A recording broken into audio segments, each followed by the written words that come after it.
isang panalangin para sa mga may karamdaman, sa mga may sakit.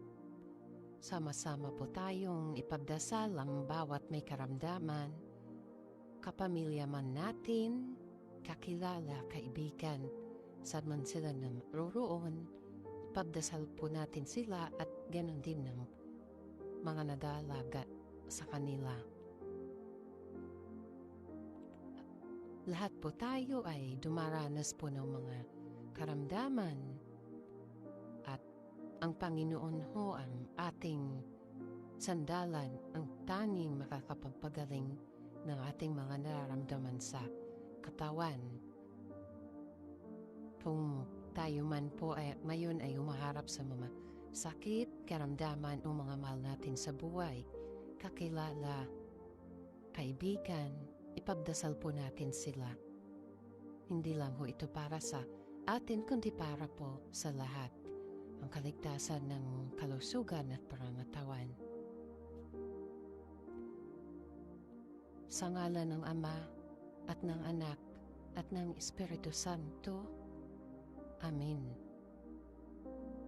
Ama namin, sumasalangit ka, sambahin ang ngalan mo, mapasa amin ang kaharian mo, sundin ang loob mo, dito sa lupa para nang sa langit.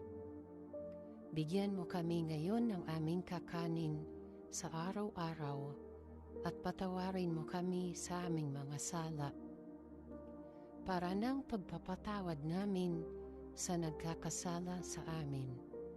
At huwag mo kaming ipahintulot sa tukso at iadya mo kami sa lahat ng masama. Amen.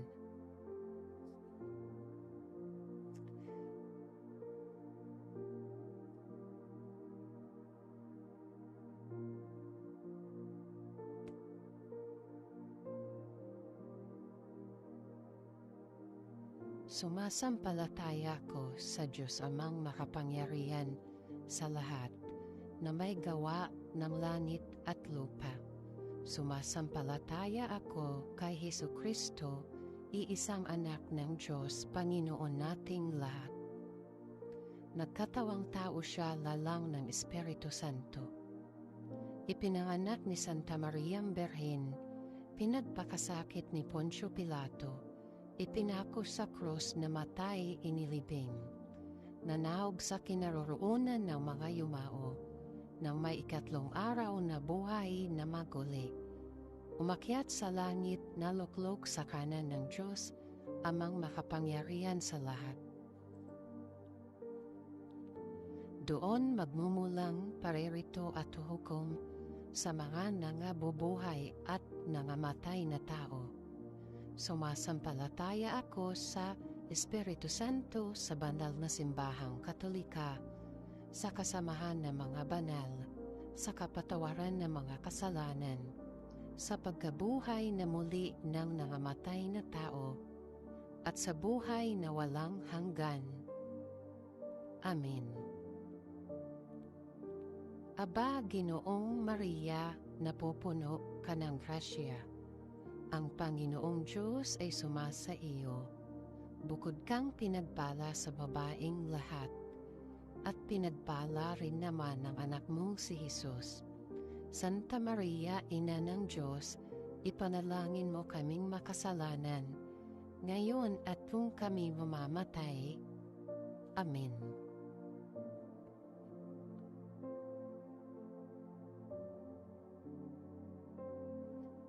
Luwalhati sa Ama, sa Anak, at sa Diyos Espiritu Santo, kapara noong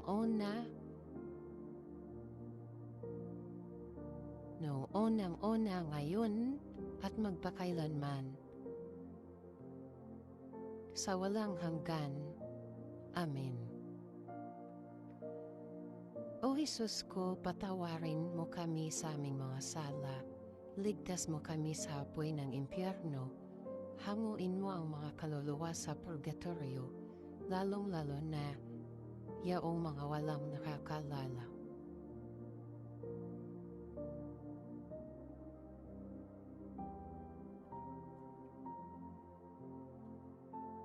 Saglit na katahimikan at banggitin natin ang ating mga intensyon, ang ating mga pinagdarasal, at bigkasin natin ito ng taimtim sa ating puso at sa ating isipan.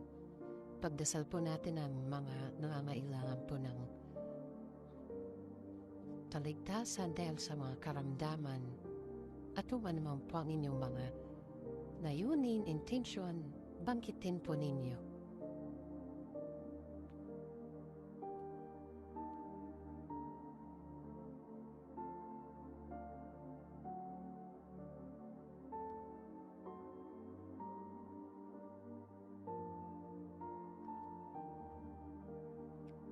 Mahal na Panginoong Jesucristo, kami po ay narerito, sama-sama ho kaming nananalangin, narerito po kami muli sa inyong harapan. Ipinagdarasal po namin naway marinig mo, madinig mo ang aming mga dasal. Kaawaan niyo po ang may mga karamdaman. Haplusin niyo po ang katawan po nila.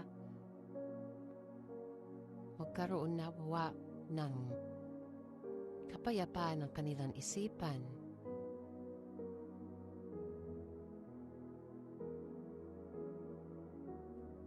Punuin po ninyo sila ng iyong walang hanggang pag-ibig. Palakasin niyo po ang kanilang katawan, aliwin ng kanilang mga espiritu. Naway mapawi ang kanilang pagdurusa na mapalitan po ito ng galak at ginhawa ng pakiramdam.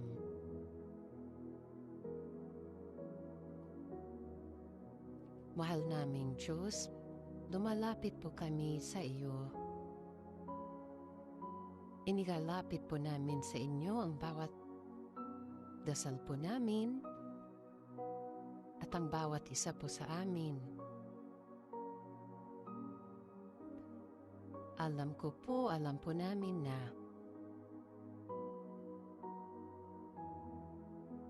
mapapagaling po ninyo ang lahat po na may karamdaman, lalong-lalo na po yung mga nakarate po ngayon sa mga bahay, yung wala pong pampagamot,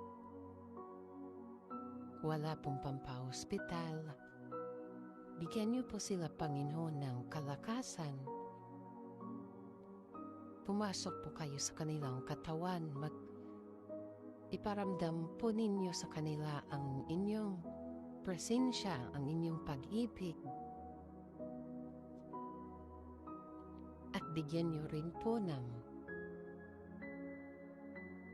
kalakasan ng pangangatawan at tibay ng isip ang mga nag-aalaga sa lahat po ng may mga karamdaman, Panginoon, na habaan po nila ang kanilang pasensya. Dahil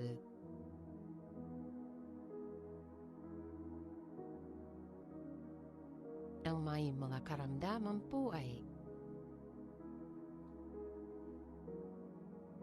mahirap po mag-alaga sa may mga karamdaman, kaya bigyan niyo po nawa, Panginoon, ng lakas ng pangatawan ng lahat ng nag-aalaga at lawak ng pangunawa.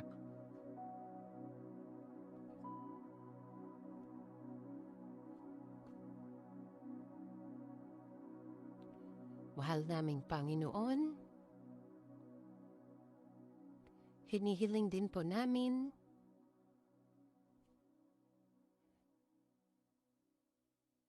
ang karunungan para sa mga nagpapagaling sa mga may karamdaman, tulad ng mga doctors, ng mga nurse.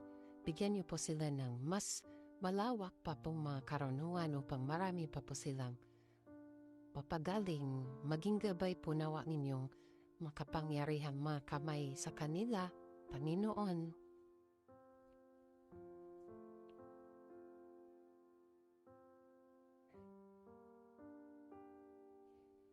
At ipinagdarasal din po namin, Panginoon, ang lakas ng loob para sa mga pamilya na humaharap ngayon sa may mga mahal sa buhay na may karamdaman. Panginoon, bigyan niyo po ng lakas ng loob at gabayan niyo po sila sa mga pamumuhay po nila.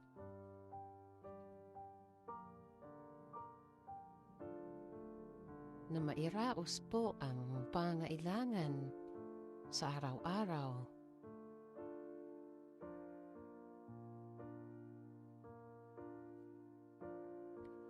Panginoon, pagalingin niyo po lahat ng may karamdaman.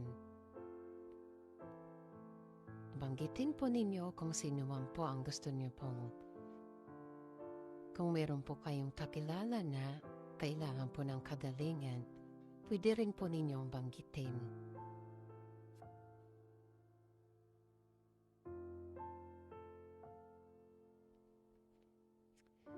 Nananalig po kami sa iyo, Panginoon, at sa iyong walang hanggang pagmamahal. Naway, ang panalangin ito ay magdala ng kaginhawaan at pag-asa sa lahat ng nakakakinig at sa lahat po ng nakakapanood at nakakabasa at higit po sa lahat sa may mga karamdaman. Mahal naming Panginoon, muli maraming salamat at patuloy po nawa kayong maging presensya sa aming mga buhay. Gabayan niyo kami na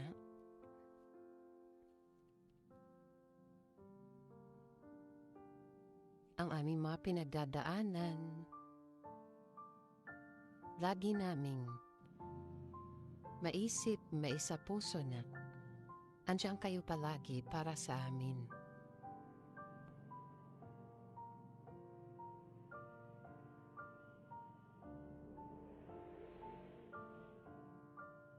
Salamat, Panginoon, salamat po. Sa ngalan ng Ama, ng Anak, at ng Espiritu Santo. Amen. Sa lahat po na makakapanood ng bidyong ito,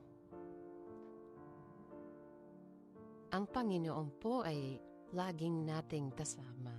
Kahit po tayo ay mga pinagdadaanan, palagi niyo pong isipin ang sakripisyo po niya para sa akin. May mga pinagdadaanan ng mga lungkot o karamdaman. Isipin ho natin na walang problema nananatili palagi sa buhay ng tao. Walang pagsubok na hindi natin lalampasan. Nandiyan ang Panginoong Jesus. Manatig lang ho tayo at magtiwala.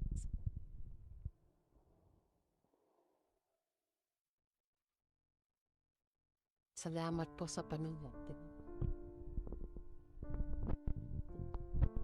Lahat ng nangangailangan ng awa, ng kagalingan mula sa karamdaman, pakibahagi po